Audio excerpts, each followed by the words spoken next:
Hello, let us resume our discussion on the passage to India. In my previous lectures, I have completed the first two sections of Passage to India by Walt Whitman. Let us continue this particular discussion and this particular reading of this text. Now, in the first section of this particular stanza, we find that the poet speaks of the two scenes that he can see. As if on a virtual journey, he is witnessing the first cruising over the Suez Canal. As the canal opens, he can see a procession of steamships led by Empress Eugene's ship. Empress Eugene was the wife of Napoleon III and the last Empress consort of the French. As if on board the ship, the poet speaks of the strange piece of land, clear sky, level sand, beautiful groups of people standing on the shores, assembled laborers, and huge machines used for dredging the canal. So all these things have been taken for consideration here. Now let us begin this particular section of the text. It begins in this particular fashion. Passage to India, as we can find that it is the titular line that is being used here, and fundamentally we will find that somehow this particular line or this particular phrase is been reiterated by the poet here in this particular poem. He writes, Passage to India again, low soul, for thee of tableau's twain. Now again you will find that this particular term is not to be considered as simply as English. He says, Passage to India, lo soul, that is, see the soul. For thee of tablets twain, this tablets twain, this particular meaning, meaning of this particular term is arrangements. That means, see the soul, for thee of the arrangements, I see in one the sewage canal initiated, opened. As I have already mentioned, that in this particular line or in this particular poem, we have already found that the poet is actually describing a kind of an imaginary journey. Here also you will find that the journey is being committed through the Suez Canal. And now he writes, I see in one the sewage canal initiated, it opened. I see the procession of ships or steamships. The Empress Eugene is leading the van. So ultimately you will find that the poet is thinking as if he is moving through the Suez Canal. Okay, the ship was floating on the Suez Canal, and there was Empress Eugene who is present there. As I've already mentioned, the Princess Eugene was the wife of Napoleon III, and he was the last Empress consort of the French. So fundamentally, the poet here, he is thinking that Empress Eugene is also present along with him. So I see the procession of steamships. The Empress Eugene is leading the van. I mark from the deck the strange landscape, the pure sky, the level sand in the distance. So you can find that somehow as it is a kind of an imaginary journey that have been propounded by Walt Whitman here. So ultimately here he is providing us with the descriptions of the landscape, the pure sky, the level sand in the distance. And you will find that through this particular poem or the remaining section of this poem, we will get there are ample references of the places, okay? The places, whether it is the sea or whether it is a plain land or maybe a particular mountain or ranges of mountain, all these names have been associated here or mentioned here in this particular poem. He writes, I mark from on the deck the strange landscape, the pure sky, the level sand in the distance. I pass swiftly the picturesque groups, the workmen gathered, the gigantic dredging machines. So everywhere you will find that this particular references or these kinds of references have been taken into consideration here. He is describing that I pass swiftly. There are the picturesque groups that I can see at this moment. The workmen actually gathered there. The gigantic dredging machines. So with the help of the dredging machines, the canal will be made clear. Do you see? That the mud that have been stored under the bed of this particular canal, it has to be used with the dredging machines. So it continues in this particular fashion that in one again different. yet thine, all thine, O soul, the same. So why these kinds of words have been incorporated throughout this particular poem? As I've already mentioned, that the poem is actually, there are ample references of descriptions, true. But at the same time, apart from the realistic descriptions that Walt Whitman is referring to in this particular poem, you have to keep it in mind that the poem has to be considered as a transcendental one. That means in this particular poem, there are ample references where you can find some spiritual representations, to some extent, some transcendental orientations are always being there.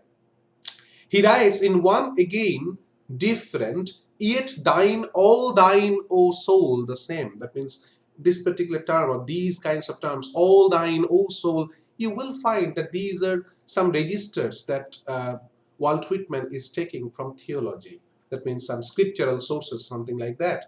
Why? Because it is a transcendental kind of representation, and that's why Walt Whitman is using these kinds of terms. He writes, I see over my own continent the Pacific Railroad surmounting every barrier. So at one point you will find that there is a kind of a description of the ship and the Suez Canal and what he actually experiences. Now you can find that there is a direct reference to the Pacific Railroad, as if he was sitting in the locomotive and ultimately he could experience everything, okay, sitting in the compartment, obviously. So I see over my own continent the Pacific Railroad that have been pointed out here. Uh, the Pacific Railroad surmounting every barrier, right? So Pacific Railroad surmounting every barrier, and then he writes, I see continual trains of cars winding along the plate. Now, this particular plate that he is actually referring to, it is actually referring to the South Dakota. It's a plate, a river canyon, you see. Okay, so it is at the South Dakota that is pointing out. Actually, throughout this particular poem, you will find there are ample references of the places. Okay, the names of the places are there, the names of the geographical locations are there, the names of the mountains or maybe some particular places or towns have been mentioned here. So you will find, if you go through the Google, then ultimately you will find that what are these places and how these have been incorporated in this particular poem. So he writes, I see continental trains or continual trains of cars, okay, winding along the plate, carrying freight and passengers, you see. I hear the locomotives rushing and roaring and the shrill steam whistle. Now it is the steam engine that he is trying to point out. The locomotives are actually referring to the particular kind of the engines that are going with the trains and something else. So I hear the locomotives rushing and roaring. So these are referring to the sounds and obviously the matters of hurry that have been taken for consideration here. And the shrill steam whistle, that means when the train is moving, ultimately you can listen to the shrill sound that it creates, the steam whistle and so. I hear the echoes reverberate through the grandest scenery in the world. So as I mentioned, that this particular section of this particular poem, ultimately here you will find there is a kind of a description of the experiences that the poet or the speaker of this particular poem, it's a kind of an imaginary journey that he's propagating here, and ultimately here is a kind of a descriptive notion. So I hear the echoes reverberate through the grandest scenery in the world. I cross the Laramie Plains. Ultimately you will find that these are the references on some places. Some place names have been incorporated, and try to Google them and you will find all these things that what it actually indicates. So I cross the Laramie Plains and I note the rocks in grotesque shapes. Okay, the birds, that is the flat topped isolated forms of the hills that have been incorporated here. Okay, I see the plentiful larkspur. What is larkspur? Larkspur is a kind of plant, obviously, and wild onions, the barren colorless sage deserts. So ultimately you will find that the sage desert, this particular term is being incorporated in terms of a shrub in Colorado. So ultimately at first point you will find it is the South Dakota is being pointed out. Then there is a particular reference to you see there is a particular reference to the Laramie Plains. Then you will find the flat-topped isolated hills have been incorporated. Now you will find the shrub in Colorado. So ultimately you will find that throughout this particular section there are ample references of these things. These are in abundance here. Okay, so I hear the locomotives rushing and roaring and the shrill steam whistle. I hear the echoes reverberate through the grandest scenery in the world. I cross the Laramie Plains. I note the rocks in grotesque shapes and birds. I see the plentiful larkspur and wild onions, okay? And the barren, colorless sage deserts, that means the shrub in the Colorado as I mentioned.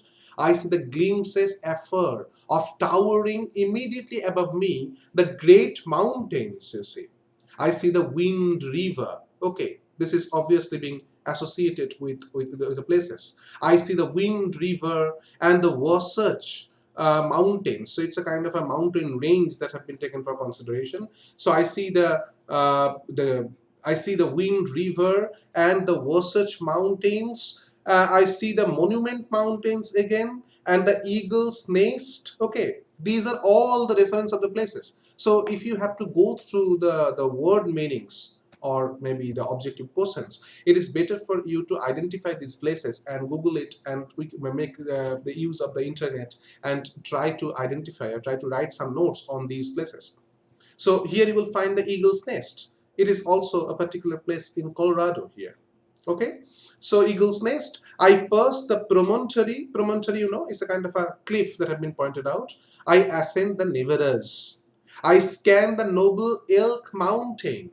So again, you will find that Eagle's Nest and the Nevadas. I scan the noble Elk Mountain. Again, there is a particular reference to the places again, and the wind around its base. That means when I am passing the mountain, I could feel that the wind is around its base. The wind is flowing at this moment. Okay, I see the Humboldt Range. The Humboldt Range is the range of the mountains in the northwest of Nevada, as you can find.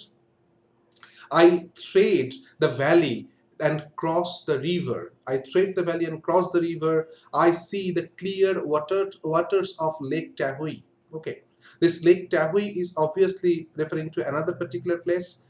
You will find there are ample references of these names, as I mentioned. I see the forests. Okay, I see the forests of the majestic pines.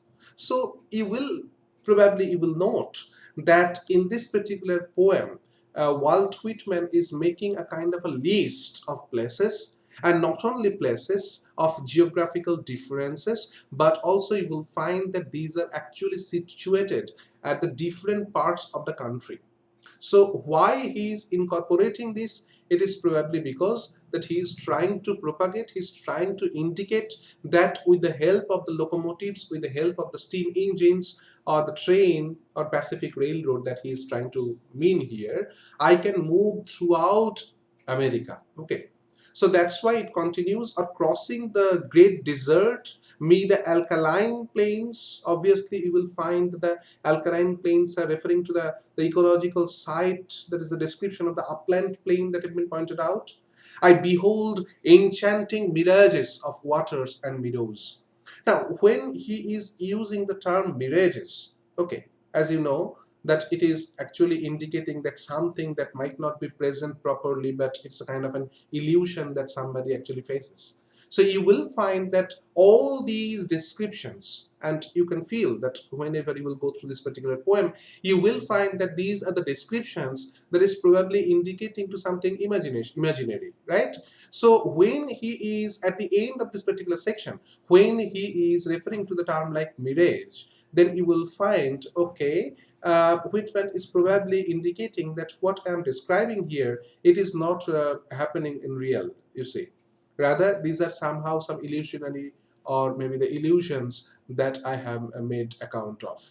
So that's why he writes, enchanting the mirages of waters and meadows, though in the particular poem you will find that this particular reference to the mirages is actually indicating to a kind of mirage that is being created with the waters and meadows are there, marking through these, and after all, in duplicate slender lines, bridging the 3 or 4,000 miles of land travel. So ultimately, this particular section is a descriptive section. This particular section is actually indicating towards a particular kind of, the description, the imaginary description that he is probably imaginary, in an imaginary perspective, he is moving.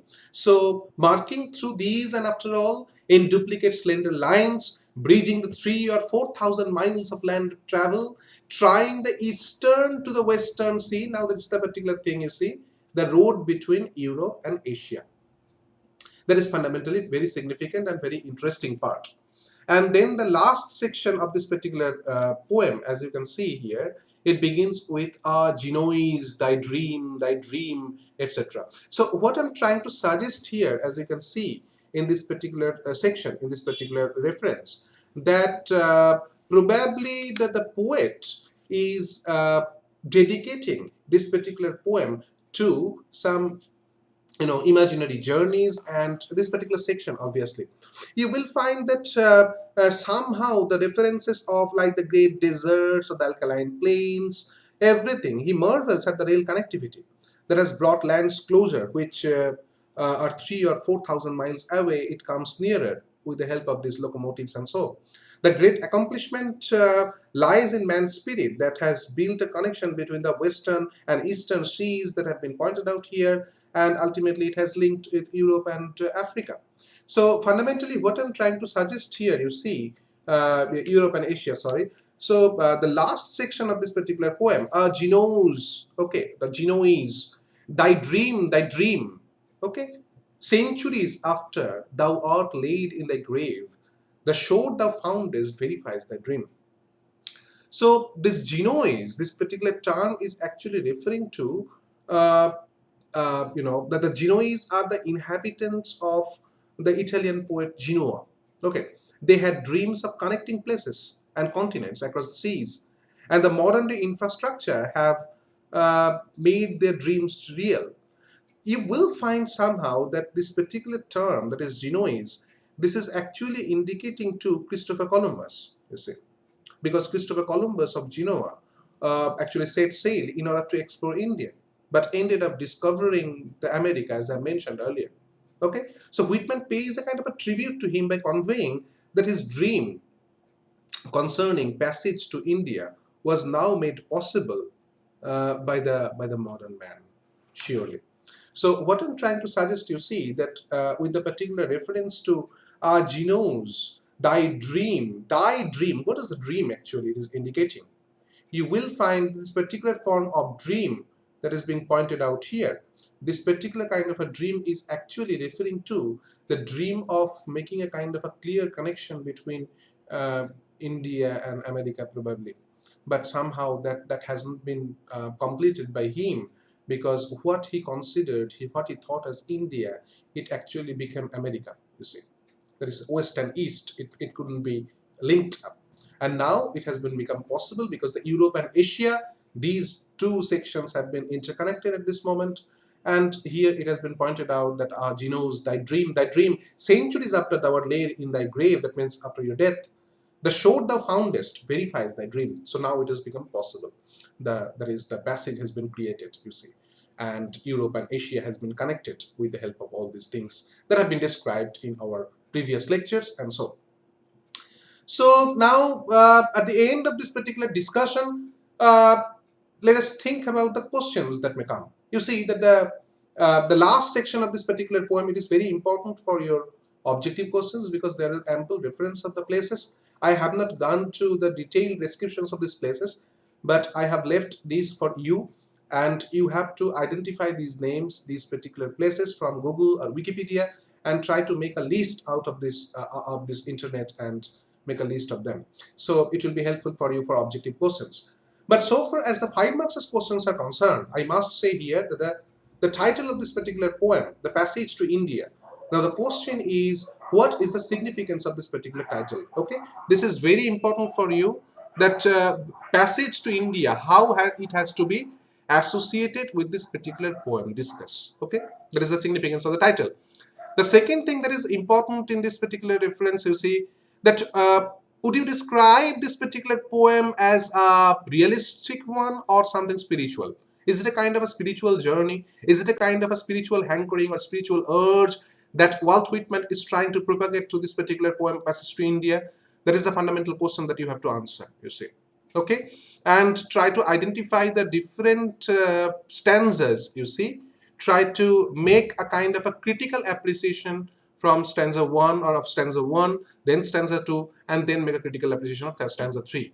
So if you can be successful in doing so, you know, the three advanced say advancements, that is the material advancements or maybe technical advancements, make a list of them and how these are incorporating this particular poem, how these are associating or being associated with this particular poem. All these things have to be needed at the earnest. So do with this do justice to this particular poem and go through the poem line by line and try to identify and try to write answers on these topics, and I hope that it will be helpful for you. Stay attached. Thank you then.